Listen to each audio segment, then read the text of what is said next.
नमस्कार दोस्तों, स्वागत है आप लोगों का चैनल पे। मेरा नाम है अंशुमन और आज हम लोग बात करने वाले हैं सैटर्न के ट्रांजिट के बारे में। बट मिथुन राशि के लिए क्या ये कुछ लेके आने वाली है, इन सारी चीजों के बारे में आज हम लोग चर्चा करने वाले हैं। वैसे तो आप लोगों को पता होगा सैटर्न कारक होते हैं हमारे लाइफ के अंदर समय के लिए, ये कारक होते हैं हमारे कुंडली के अंदर हमारी मेहनत के लिए। तो आज जो हमारी मिथुन राशि है उनके लिए ये वाला एस्पेक्ट कि भाई सैटर्न हमारे लिए कर्म कारक ग्रह होता है वो थोड़ा सा ज्यादा दिखने वाला है। इसके अलावा सैटर्न हमारी लाइफ के अंदर डिले लेके आता है, सैटर्न हमारी लाइफ के अंदर गेन्स लेके आता है। जो भी बड़े गेन्स होते हैं वो हमेशा ही सैटर्न की वजह से आता है। प्लस ये कुछ ग्रह होते हैं बड़े ग्रह, जैसे सैटर्न जिसको हम लोग शनि कहते हैं, राहु और जुपिटर, ये हमारे लाइफ के अंदर बड़े इवेंट्स को डिलीवर करने में हेल्प करते हैं। अगर आपके लाइफ के अंदर दशा महादशा अंतरदशा अगर सही चल रही होती है तो जब सैटर्न की महादशा शुरू होती है तो उस टाइम पे आप अपनी लाइफ के अंदर मेजर चेंजेस देखते हैं। जब सैटर्न की अंतरदशा चल रही होती है उस वक्त भी आप मेजर इवेंट्स की डिलीवरी देखते हैं। कई बार अब्रॉड एजुकेशन, शादी होना, संतान प्राप्ति, ये सारी चीजें कई बार आपको जो मेजर इवेंट्स होते हैं वो आपको सैटर्न की वजह से भी दिख सकता है। अगर आपकी कुंडली में सैटर्न सही जगह से प्लेस होते हैं तो ये सब चीज आप ऑब्जर्व करते हैं। तो जैसे आप देख सकते हैं सैटर्न आपके कुंडली के अंदर 10th भाव 10th हाउस के अंदर ट्रांजिट कर रहा है, जिनमें वो जो जुपिटर की राशि होती है पाइसेस, मीन जिनको राशि कहते हैं, मीन राशि के अंदर अभी फिलहाल वो ट्रांजिट कर रहे हैं। अब सैटर्न और मीन के बारे में पहले समझ लेते हैं। तो मीन राशि कहीं ना कहीं जुपिटर की है और सैटर्न और जुपिटर आपस में एक अच्छा रोल निभाते हैं, एक अच्छा उनका संबंध है, जहां पे सैटर्न बृहस्पति को अपना दुश्मन नहीं मानता, क्योंकि जुपिटर एक बहुत ही एक तरह से कहें तो न्यूट्रल प्लैनेट है जिसको कोई भी अपना दुश्मन नहीं मानता है। चाहे वो राहु हो, चाहे केतु हो, चाहे मंगल हो, चाहे सूर्य हो, चाहे चंद्रमा हो, कोई भी उसको अपना दुश्मन नहीं मानता है। तो उसी तरह से आप यहाँ पे देखेंगे कि इस रीजन से कि सैटर्न और बृहस्पति आपस में दुश्मन नहीं है, तो जो रिजल्ट्स सैटर्न के मीन राशि के अंदर ट्रांजिट के होने वाले हैं वो आपको कहीं ना कहीं अच्छे दिखने वाले हैं। अब सबसे पहली बात हम लोग 10th हाउस से क्या देखते हैं। तो 10th हाउस हमारे काल पुरुष कुंडली के अंदर कैप्रिकॉर्न की राशि बनती है, जिसको हम लोग मकर कहते हैं। तो कहीं ना कहीं देखा जाए तो सैटर्न काल पुरुष की कुंडली के हिसाब से अपने घर में ही आए हैं। तो स्वग्रही जब प्लैनेट होता है तो वो काफी स्ट्रांग हो जाता है, वो अच्छे रिजल्ट्स देता है। तो यहाँ पे कहीं ना कहीं आपको रिजल्ट्स के अंदर उस चीज की भी बढ़ोतरी ऐड होते हुई दिखेगी। जो आपके मेजर इवेंट्स होंगे ना उसमें आपको गेन की अधिकता दिखेगी। कारण ये भी होता है कि सैटर्न बड़ा प्लैनेट है, तो जब वो डिलीवरी देता है तो डिलीवरी भी बड़ा देता है। जब वो आपको लाइफ के अंदर एडजस्टमेंट्स देगा तो आप बड़े सारे एडजस्टमेंट भी देखेंगे। कई बार सैटर्न एक ऐसा ग्रह है जो कहा जाता है कि सारे प्लैनेट्स के अंदर शुद्र ग्रह है, वो मेहनत करने वाले लोगों के लिए या फिर जो डाउन टू अर्थ रहने वाले लोग हैं उनका कारक होता है। तो वही आप देखेंगे कि वैसे लोग जो अपने करियर के हिसाब से 10th हाउस को ज्यादा ऑब्जर्व करना चाहते हैं तो उनको यहाँ पे बहुत सारे अच्छे अच्छे रिजल्ट्स दिखने वाले हैं। तो सबसे पहले सैटर्न 10th हाउस में क्या क्या आपको दे सकता है। तो सैटर्न आपको 10th हाउस के अंदर लीडरशिप स्किल देने वाला है। वो सारे लोग जो करियर के अंदर लीडरशिप ढूंढना चाहते हैं कि जिनको लाइफ के अंदर आगे बढ़ना है, लीडर बनना है, तो उनको यहाँ पे वो सारी चीजें दिखने वाली है। कारण कि आपके 8th हाउस और 9th हाउस का स्वामी होके, उनका लॉर्ड होके यहाँ पे सैटर्न आपके 10th हाउस में बैठा हुआ है। तो जब 8th और 9th का लॉर्ड आपके 10th में बैठेगा तो वहां पे आपको सडन गेन्स, क्योंकि ये जो हाउस होता है ये हमारे सडन गेन्स सडन लॉसेस का हाउस होता है और ये हमारे किस्मत का भाव होता है। जो 9th हाउस होता है दैट इज और लक का हाउस। तो कहीं ना कहीं यहाँ पे आप थोड़े ज्यादा लकी होने वाले हैं अपने करियर के अंदर, जहाँ पे लीडरशिप स्किल आपको दिखेगी, जहाँ पे आपको प्रोफेशनल जो क्रिएटिविटी होती है, जहाँ पे प्रोफेशन के अंदर आपको एक ज्यादा मेहनत करने के लिए मिलता है, या फिर एक मेच्योरिटी जो कह सकते हैं आप, वो मेच्योरिटी आपको आते हुए दिखेगी। क्योंकि कहीं ना कहीं सैटर्न इंसान को बदलने के लिए आपके कुंडली के अंदर काम करता है। और क्योंकि अब ये सैटर्न का आखिरी कालचक्र है, जहाँ पे 10 के 12 के बाद जब ये फर्स्ट राशि में जाएगा तो सैटर्न का अपना एक 360 डिग्री का जो रोटेशन है वो खत्म हो जाएगा। क्योंकि जब सैटर्न कोई भी ग्रह जब चलना शुरू करता है तो फर्स्ट राशि मेष राशि से चलना शुरू करते हैं और वो 12वीं राशि में जाके अपना कालखंड खत्म करते हैं। तो यहाँ पे आपको वो चीजें भी दिखेगी कि एक मेच्योरिटी, क्योंकि ये सारे हाउसेस के एनर्जी लेके यहाँ पे आए हैं सैटर्न, तो आपको वो मेच्योरिटी यहाँ पे दिखेगी। उसके बाद अगली चीज आपको दिखेगी कि आप अगर कोई इस समय में सरकारी नौकरी के लिए ट्राई कर रहा हो, है ना, बहुत सारे अभी लोग होंगे जो गवर्नमेंट जॉब्स के लिए ट्राई कर रहे होंगे, तो अगर ऐसी किसी नौकरी के लिए आप प्रयास कर रहे हैं तो वहां पे आपको नौकरी बहुत अच्छी मिलने वाली है, गवर्नमेंट में अच्छी जॉब आपको मिलने वाली है, अच्छी पोस्ट वाली जॉब मिलने वाली है। वहीं पे अगर आप ऐसे लोगों के साथ संपर्क में रहते हैं जो पावरफुल लोग हैं, क्योंकि 10th हाउस से हम लोग पावरफुल लोगों के बारे में भी देखते हैं, तो यहाँ पे पावरफुल लोगों के साथ आपका उठना बैठना है तो आपको बड़े गेन्स दिखने वाले हैं उन पावरफुल लोगों की वजह से। तो अगर आपकी लाइफ में ऐसे लोग हैं जो थोड़े से पावरफुल है आपके हिसाब से, उनको फोन करना शुरू कीजिए, आपको चेंजेस दिखेंगे। दसम भाव में आपको आपके हार्डवर्क के अंदर बढ़ोतरी दिखेगी। बहुत सारे लोग इसको कर्म, करियर, इन सारी चीजों के लिए लेते हैं, तो कहीं ना कहीं कर्म के अंदर, करियर के अंदर आपको बढ़ोतरी दिखेगी, आप गेन वहां पे देखेंगे, वहां पे आप ज्यादा मेहनत करते हुए दिखेंगे। 10th हाउस ही लोगों को प्रैक्टिकलिटी भी सिखाता है, तो यहाँ पे आप प्रैक्टिकल बुद्धिमान भी कहीं ना कहीं नजर आएंगे। बहुत सारी चीजें आप खुद ऐसा करना शुरू करेंगे जहाँ पे एक मेच्योरिटी आपके प्रैक्टिकल अप्रोचेस के अंदर दिखना शुरू होगा, और जिसकी वजह से हो सकता है कि आप लोगों के लिए जन कल्याण करना भी शुरू करें, है ना। कई बार होता है कि जब आप अपने समझ में मैच्योर हो जाते हैं, जब आप अपने कर्म के अंदर मैच्योर हो जाते हैं, तो आप अपने लिए तो करते ही हैं, फिर आपको लगता है कि चलो अब मैं दूसरों के लिए भी करता हूं। जैसे आपको बताया, सैटर्न एक ऐसा ग्रह है जो आपको झुक के चलना सिखाता है, तो जो डाउन टू अर्थ होके चलते हैं तो वो हमेशा लोगों के बारे में भी सोचना शुरू करते हैं। जैसे बिजनेस एक हद तक इंसान अपने लिए करता है कि हाँ मुझे इससे फायदा होगा, मुझे इससे गेन होगा, बट एक समय के बाद वो फिर दूसरों के लिए काम करना शुरू करते हैं। तो ये वो समय आएगा जब आप अपने अलावा दूसरों के बारे में सोच के जन कल्याण करना भी शुरू करेंगे। वहीं पे अपने इस सोच की वजह से आपके वर्चस्व में भी वृद्धि नजर आएगी।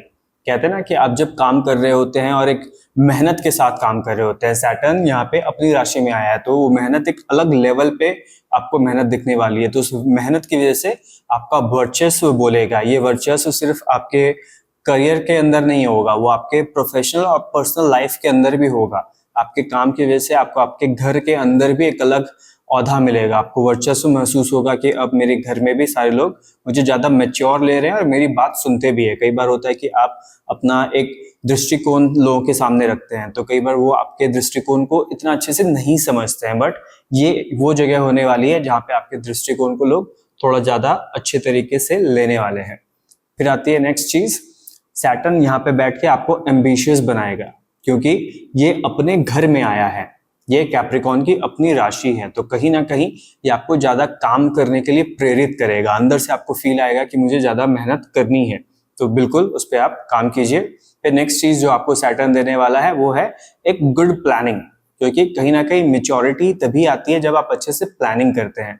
तो यहाँ पे बैठा हुआ सैटर्न आपको एक अच्छा प्लानर बनाएगा। अगर आप किसी चीज को के बारे में सोच रहे हैं, जो सिर्फ अभी नहीं, आज से 10, 15, 20 साल के बारे में भी अगर आपको सोचते हैं कि मैं अपने आप को 20 साल के बाद कहाँ देखता हूँ, तो वो सारी प्लानिंग आप यहाँ पर करते हुए नजर आएंगे। कई बार होता है कि जब हम लोग जीवन के उस जगह पे पहुंच जाते हैं जहाँ पे हमें लगता है कि हाँ एक फेज ऑफ लाइफ मैंने जी लिया, जैसे सैटर्न को 30 साल लगते हैं यहाँ पे पहुंचने में, तो अगर आप भी उस जगह पे हैं जहाँ पे आपने भी अपनी लाइफ का लगभग आधा हिस्सा जी लिया है, तो आप अपने आप को अब अगले 2-5 साल के लिए नहीं, आप अपने आप को अगले 15-20 साल के लिए तैयार करना चाहते हैं। तो यहाँ पे बैठा हुआ सैटर्न मिथुन राशि वालों के लिए ये चीज जरूर देगा। वैसे भी मिथुन राशि काफी बुद्धिमान लोगों की राशि है, डुअलिटी की राशि है, बट मिथुन राशि वाले लोग बहुत शार्प होते हैं, बहुत स्मार्ट होते हैं।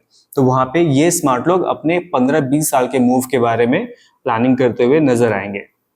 यहीं पे बैठा हुआ सैटर्न इन बुद्धिमान लोगों को डाउन टू अर्थ भी होना सिखाएगा। कई बार आपके पास ऐसी परिस्थितियां आएंगी जहां पे आप बुद्धिमान होते हुए भी मेहनती लोगों के सामने झुकेंगे, क्योंकि जब आप लाइफ के अंदर ग्रो करना चाहते हैं, जब आप बिजनेस के अंदर ग्रो करना चाहते हैं, जब आप जॉब के अंदर ग्रो करना चाहते हैं, तो वहां पे आपको एक पूरे टीम को लेके चलना पड़ता है। तो टीम के अंदर हर प्रकार के लोग होते हैं, कुछ लोग स्मार्ट होते हैं, कुछ लोग आपसे थोड़े से नीचे हैं, कुछ लोग बिलो एवरेज है, लेकिन एक टीम लीडर वही अच्छा टीम लीडर होता है जो सारे लोगों को साथ में लेके चलता है। तो जब आप सबको साथ में लेके चलेंगे तो अवश्य ही सैटर्न आपकी लाइफ स्टाइल के अंदर एक चेंज लेके आने वाला है, जहां पे आप थोड़े से ज्यादा डाउन टू अर्थ होते हुए नजर आएंगे। वहीं पे नेक्स्ट चीज आएगी कि आप ज्यादा ऑर्गेनाइज्ड हो जाएंगे। अगर वो लोग जिनके चार्ट के अंदर सैटर्न अच्छे से प्लेस्ड हैं, वो सारे लोग ज्यादा ऑर्गेनाइज्ड होते हुए यहाँ पे दिखने वाले हैं अगले 2.5 साल में। जो ये पीरियड लिखा हुआ है 29 मार्च से 3 जून का पीरियड, इस पीरियड के अंदर आप थोड़ा सा ज्यादा यहाँ पे ऑर्गेनाइज्ड होते हुए नजर आएंगे। अब हम लोग ध्यान देते हैं, सैटर्न जहां बैठा है उस हाउस को तो वो एक्टिवेट करेगा ही, बट सैटर्न अपनी दृष्टि वाले हाउसेस को भी एक्टिवेट करता है। जहां जहां पे सैटर्न एस्पेक्ट करता है, उसका 3rd एस्पेक्ट, उसका 7th एस्पेक्ट और उसका 10th एस्पेक्ट, उन तीनों जगहों पे वो हाउसेस को एक्टिवेट करेगा। तो चलिए एक एक करके देखते हैं कि वो क्या रिजल्ट लाने वाले हैं। तो सैटर्न की सबसे पहली दृष्टि, तीसरी दृष्टि या जिसको 3rd एस्पेक्ट कहते हैं, ये पड़ने वाला है आपके कुंडली के अंदर 12th हाउस के ऊपर। अब 3rd दृष्टि सैटर्न की बहुत अच्छी नहीं मानी जाती है, लेकिन जब वो कहते हैं ना माइनस माइनस प्लस हो जाता है, तो जब वो ऐसे घर पे दृष्टि डालता है जो ऑलरेडी एक बुरा हाउस है, हमारे कुंडली के अंदर 6, 8 और 12 ये तीनों हाउसेस को बुरा हाउस माना जाता है। तो जब ये 3rd हाउस के ऊपर एस्पेक्ट करेगा तो वहां पे ये दूसरे प्रकार से रिजल्ट आपको देना शुरू करेगा, जहां पे आपको थोड़ा ज्यादा गेन्स नजर आएंगी। तो सबसे पहले गेन आपको नजर आएगी कि आपको फॉरेन से बहुत अच्छा रिजल्ट दिखना शुरू होगा। अगर आप ऐसा कोई काम करते हैं जिसके अंदर आप इंपोर्ट एक्सपोर्ट का काम कर रहे हैं, जहां पे आपके क्लाइंट्स बाहर से आते हैं, तो वैसी जगहों पे आपको ग्रोथ दिखती हुई नजर आएगी। फॉरेन से आपको यहाँ पे ग्रोथ मिलती हुई नजर आएगी। सेकंड चीज आती है कि ये कर्म का भाव है, तो बहुत सारे लोग अपने कर्म के लिए विदेश जाते हुए नजर आएंगे। अगर आप फॉरेन के अंदर जॉब करना चाहते हैं तो ये वो समय है जब आपको ढूंढना शुरू कर देना चाहिए। और अगर आप पहले से ढूंढ रहे थे, कन्वर्जन नहीं हो रहा था, तो अब आपको कन्वर्जन होता हुआ दिखेगा कि अब आपकी बात थोड़ी सी ज्यादा हो रही है, आपकी सीवी थोड़ी ज्यादा सेलेक्ट हो रही है और आपको थोड़ा सा ज्यादा वहां से अप्रोच किया जा रहा है। 3rd चीज यहाँ पे आएगी कि लोग स्पिरिचुअली थोड़ा सा ग्रो करेंगे। 12th हाउस हमारे स्पिरिचुअलिटी का भी होता है, तो लोग यहाँ पे थोड़े ज्यादा आध्यात्मिक होते हुए नजर आएंगे। लोग आध्यात्म के अंदर एक अलग प्रकार से मेच्योरिटी भी अचीव करेंगे, क्योंकि जैसे आपको बोला सैटर्न मेच्योरिटी का हाउस है, तो वहां पे ये आपके 2 और हाउसेस को कनेक्ट कर रहा है, जो आपका 8th हाउस है और जो आपका 12th हाउस है। इन दोनों हाउसेस को ये कनेक्ट कर रहा है, तो कहीं ना कहीं आपको दिखेगा कि आप थोड़ा सा ज्यादा मेच्योर हो जाएंगे स्पिरिचुअलिटी को लेके, ऑकल्ट को लेके, वैसी सारी चीजें जो थोड़ी सी मिस्टीरियस होती हैं, जो टैंजिबल नहीं है, जिसको लोग बहुत ज्यादा देख नहीं पाते हैं, उन सारी चीजों के अंदर आप थोड़ा सा ज्यादा मेच्योर होते हुए नजर आएंगे। नेक्स्ट आता है आपके एक्सपेंसेस। सैटर्न जब भी 12th हाउस को देखता है या बैठता है तो आपके एक्सपेंसेस को बढ़ाता ही है। तो यहाँ पे आपको बढ़ोतरी दिखेगी क्या कि आपके एक्सपेंसेस बढ़ने वाले हैं। नेक्स्ट चीज आता है फॉरेन ट्रैवल। सैटर्न खुद इस हाउस का भी मालिक है और 3rd हाउस को भी देख रहा है, तो कहीं ना कहीं ये आपका ट्रैवल बढ़ाएगा फॉरेन के अंदर, क्योंकि 9th हाउस हमारा ट्रैवल का होता है, 12th हाउस भी हमारा ट्रैवल का होता है, लेकिन तीनों हाउसेस जब वो कनेक्ट कर रहा है तो आपके लाइफ के अंदर फॉरेन ट्रैवल की संभावनाएं भी वो बढ़ा देता है। नेक्स्ट चीज आती है कि ये आपको सडन हॉस्पिटलाइजेशन भी दिखा सकता है, क्योंकि सेकंड जो हमारा 12th हाउस है उससे हम लोग हॉस्पिटल्स भी देखते हैं, तो यहाँ पे कुछ कुछ बुरे प्रभाव भी पड़ सकते हैं सैटर्न की वजह से। अगर आपकी कुंडली थोड़ी सी वीक है तो यहाँ पे आपको दिखेगा कि सैटर्न अचानक से आपको बीमार करेगा, जिसकी वजह से आप हॉस्पिटल जा सकते हैं। हो सकता है कि ये हॉस्पिटल आप अपने काम के लिए जाए, और हो सकता है कि अचानक से वैसे आप ब्लड डोनेट करने के लिए भी हॉस्पिटल में खड़े हैं, तो किसी ना किसी प्रकार से आप हॉस्पिटल जरूर जाने वाले हैं, क्योंकि यहाँ पे आपका 8th और 12th हाउस कनेक्ट हो रहा है सैटर्न की वजह से। तो सैटर्न अगर आपकी पत्री के अंदर, ये उन लोगों के लिए है जिनकी पत्री के अंदर सैटर्न अगर अच्छे से प्लेस्ड नहीं है, अगर उनका मार्स पीड़ित है, अगर उनका जुपिटर थोड़ा सा बुरी स्थिति में है, तो आपकी डिजीजेस बढ़ते हुए नजर आएंगे। आपकी जो अगर कोई बीमारी है, किसी भी प्रकार की बीमारी, तो वहां पे बीमारियों के अंदर आपको बढ़ोतरी दिखेगी, जिसके अंदर क्योंकि सैटर्न वात का कारक होता है या वात प्लैनेट है, तो वहां पे आपको ड्राई कफ जैसी प्रॉब्लम्स के अंदर जूझना पड़ सकता है। एक कफ होता है जिसमें थोड़ा सा कफ निकलता है, बट कुछ कफ होते हैं जो बस आप ड्राई, क्योंकि ये वात का कारक है तो आपके बॉडी के अंदर वात बढ़ाएगा तो ड्राइनेस आपके अंदर लाएगा, तो वहां पे आपको ड्राई कफ दिखेगा। बहुत सारे लोग जिनको हर्निया की प्रॉब्लम है, तो हर्निया से जुड़ी हुई प्रॉब्लम्स यहाँ पे बढ़ सकती हैं। वो लोग जो एक ऐसे डिजीज के साथ चल रहे हैं या फिर ऐसे डिजीज जो इजीली डायग्नोस नहीं हो सकती है, क्योंकि 8th हाउस उसको भी दिखाता है वो बीमारियां जो इजीली डायग्नोस नहीं हो पाती हैं, तो वो चीजें भी यहाँ पे आपको ग्रो होती हुई नजर आएगी कि इजीली चीजें आपकी डायग्नोस नहीं हो पा रही है।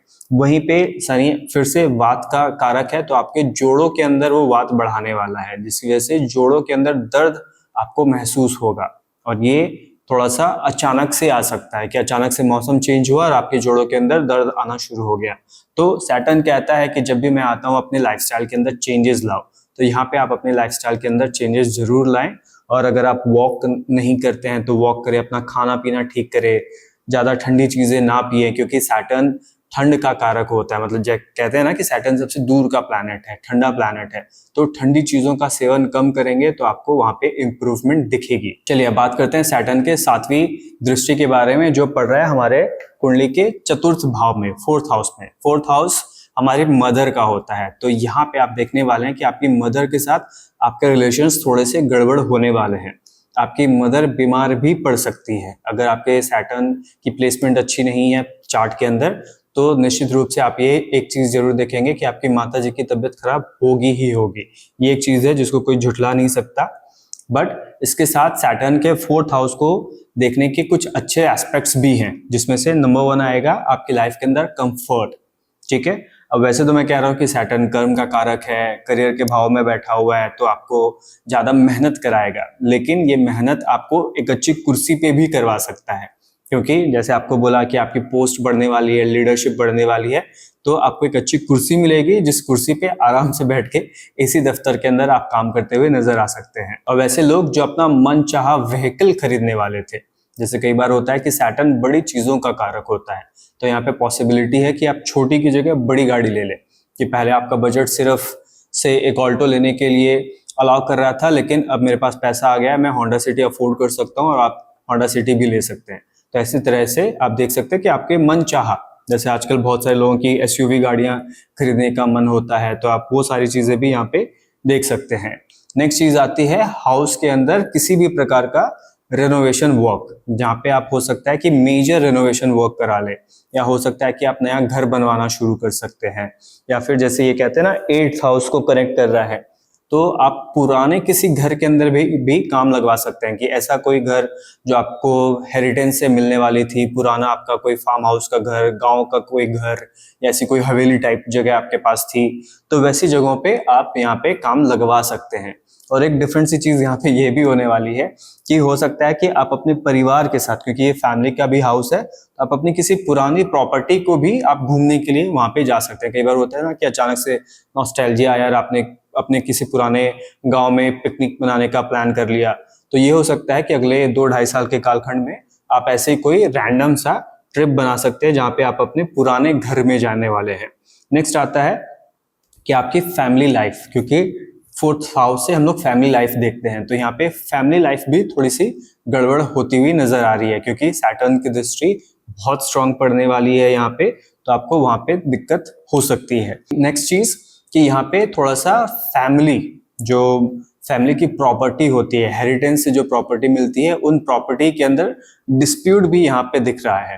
हो सकता है ज्यादा लोगों के साथ ये ना हो, लेकिन कुछ लोगों के साथ फैमिली प्रॉपर्टी के अंदर डिस्प्यूट आएगा। वो लोग जिनके अंदर पत्री के अंदर सैटर्न अच्छा नहीं है, तो वहां पे आपको ये सारी चीजें दिखने वाली है। नेक्स्ट चलते हैं सैटर्न के हमारे 10th एस्पेक्ट के ऊपर, 10वीं दृष्टि के ऊपर। वो पड़ने वाला है आपके 7th हाउस में, 7वें घर पे। अब 7वां घर होता है हमारे बिजनेस के लिए, तो वहां पे बिजनेस के अंदर आपको बड़ा ग्रोथ दिखने वाला है। आपको बोला सैटर्न बड़ा प्लैनेट है, और सैटर्न की जो 10th दृष्टि होती है वो काफी अच्छी मानी जाती है, क्योंकि वो आपके कर्म के आधार पे आपको रिजल्ट देता है।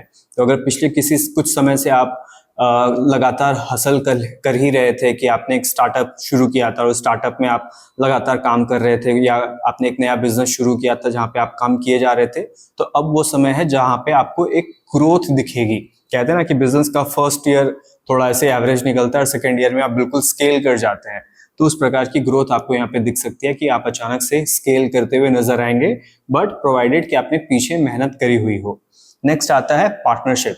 तो यहाँ पे पार्टनरशिप में चाहे वो आपका बिजनेस पार्टनरशिप हो या फिर आपकी वाइफ या आपके स्पाउस के साथ पार्टनरशिप हो, वहां पे आपको गड़बड़ थोड़ी सी नजर आ सकती है। सैटर्न वहां पे थोड़ा सा ऊपर नीचे कर सकता है, हो सकता है कि आपकी जो पार्टनरशिप है वो ऊपर चला जाए, हो सकता है वो पार्टनरशिप नीचे भी जाए, बट फ्लक्चुएशन आपको यहाँ पे जरूर दिखेगा। फिर आता है हमारा डेली इंटरेक्शन। तो यहाँ पे आप अपने डेली इंटरेक्शंस के लिए एफर्ट्स लेते हुए नजर आएंगे। क्यों? फिर से आपको बोला कि आप लीडर बनने वाले हैं, तो लीडर तभी बनेंगे जब आप डेली इंटरेक्शंस करेंगे। तो आप यहाँ पे जरूरत से ज्यादा डेली इंटरेक्शन करते हुए नजर आने वाले हैं। बहुत सारी मीटिंग अगले 2-2.5 साल में होने वाली है। फिर नेक्स्ट आता है हमारे 7th हाउस से बैलेंस, क्योंकि 7th हाउस हमारे फैमिली लाइफ के अंदर या जो हमारी लाइफ ओवरऑल लाइफ होती है, लाइफ के अंदर बैलेंस को भी दिखाता है। तो यहाँ पे आप कहीं ना कहीं अपनी लाइफ को एक बैलेंस की तरफ लेके जाने के लिए कोशिश करते हुए नजर आएंगे। यहाँ पे बहुत सारे लोग जो अपनी लाइफ के अंदर एक फुलफिलमेंट चाहते हैं, एक कंप्लीटनेस चाहते हैं कि अब मेरी लाइफ थोड़ी सी कंप्लीट हो जाए, तो उस तरफ भी आप थोड़ा सा हसल करते हुए नजर आएंगे। कहाँ तक पहुंचेंगे, क्या अचीव कर पाएंगे वो तो नहीं पता, बट आप उस डायरेक्शन के तरफ आप सोचना जरूर शुरू करेंगे। आपकी शिरकत जरूर से चालू हो जाएगी कि भाई मुझे कुछ करना है। और अब सैटर्न क्योंकि कंसिस्टेंसी का भी कारक होता है, तो आपके बिजनेस के अंदर आप यहाँ थोड़ा सा कंसिस्टेंसी देखेंगे। जैसे आपको बोला कि पीछे आपने अगर कोई बिजनेस स्टार्ट किया हो तो थोड़ा सा फ्लक्चुएशन बिजनेस में आना स्वाभाविक है, बट यहाँ पे अब आपके बिजनेस के अंदर सैटर्न थोड़ा सा आपको होल्ड करने वाले हैं, जहाँ पे आपके बिजनेस के अंदर थोड़ी सी कंसिस्टेंसी लेके आएंगे। अब आते हैं हम थोड़ा सा भावत भावन के कॉन्सेप्ट के ऊपर। जैसे हर बार मैं कुछ कुछ चीजों को रिकन्फर्म करने की कोशिश करता हूँ। तो सबसे पहले 5th हाउस हमारे स्टूडेंट्स का होता है, और सैटर्न 5th हाउस से 6th में बैठा हुआ है। तो 6th में बैठा हुआ सैटर्न है वो आप स्टूडेंट्स के लिए चीजों को ज्यादा कॉम्पिटिटिव बनाता है। तो वो लोग जो स्टूडेंट हैं और पहली जॉब ढूंढ रहे हैं, तो उनके लिए पहली जॉब कन्वर्ट होना यहाँ पे दिखता है। सेकंड कि ये आपके एज अ स्टूडेंट आपको ज्यादा हार्ड वर्क कराने के लिए तत्पर है, कि आपको थोड़ा सा ज्यादा मेहनत कराएगा। जॉब तो दिलाएगा, बट जॉब के अंदर आपकी मेहनत बढ़ाने वाला है, तो वो आप यहाँ पे देख सकते हैं। अगला आता है हमारा 6th हाउस। तो ये 6th हाउस से 5th में बैठा हुआ है। तो 6th हाउस हमारे जॉब का होता है। तो जॉब के अंदर आप यहाँ क्रिएटिव होते हुए नजर आएंगे। जॉब के अंदर आप थोड़ा सा ज्यादा चिंतन करते हुए नजर आएंगे। जॉब के अंदर आप थोड़ा सा ज्यादा प्रैक्टिकल होते हुए नजर आएंगे। जॉब के अंदर आपका स्टेटस बढ़ता हुआ नजर आएगा। तो वो लोग जो ऑलरेडी जॉब कर रहे हैं, वो जॉब के अंदर फेम, स्टेटस, एफर्ट्स, वो सारी चीजें जरूर ऑब्जर्व करेंगे। तो नेक्स्ट है हमारा 7th हाउस। तो सैटर्न 7th से 4th में बैठे हुए हैं। तो ये एक प्रकार से हार्मनी लाने की कोशिश करते हैं। तो आप कहीं ना कहीं अपनी लाइफ के अंदर एक हार्मनी जरूर फील करेंगे, क्योंकि 4th हाउस हमेशा ही एक आपकी जो पर्सनल लाइफ होती है, एक होती है आपकी खुद की लाइफ और एक होती है आपकी फैमिली लाइफ। तो फैमिली लाइफ के अंदर जो भी चेंजेस होते हैं वो 4th हाउस से देखा जाता है, लग्न से 4th। तो यहाँ से 4th आप बिजनेस के अंदर वही सारी चीजों को आप यहाँ पे बढ़ता हुआ देखेंगे कि जो आपका बिजनेस है, बिजनेस के अंदर अब थोड़ी सी ज्यादा खुशियां आने वाली है ना। तो वो चीजें कुछ हैं जो आप यहाँ पे ऑब्जर्व करेंगे। फिर आता है हमारा 8th हाउस। सो सैटर्न 8 से 3rd में बैठा हुआ है।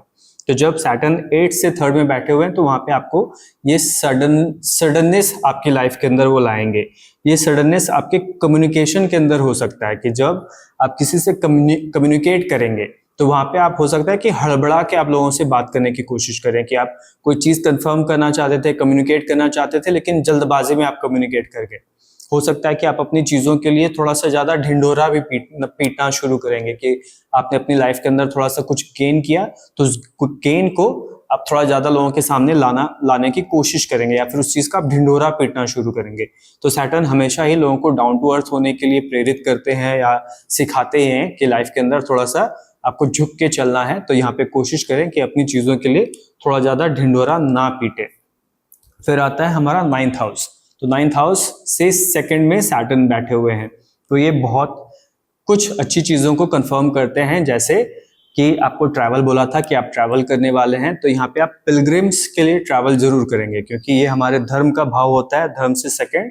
तो आप पिलग्रिमेज करने वाले हैं, आप ऐसे तीर्थ स्थलों पे जाने वाले हैं, जो हो सकता है थोड़े से पहाड़ी क्षेत्र हो, क्योंकि सैटर्न ठंडे जगहों को भी दिखाता है। जैसे हो सकता है कि इस बार आप वैष्णो देवी की यात्रा कर ले, आप हो सकता है अमरनाथ केदारनाथ की यात्रा कर ले, तो वैसी जगह जो थोड़ी सी ठंडी और पहाड़ों पे होती है वहां पे आप ट्रैवल करने के लिए आप जा सकते हैं।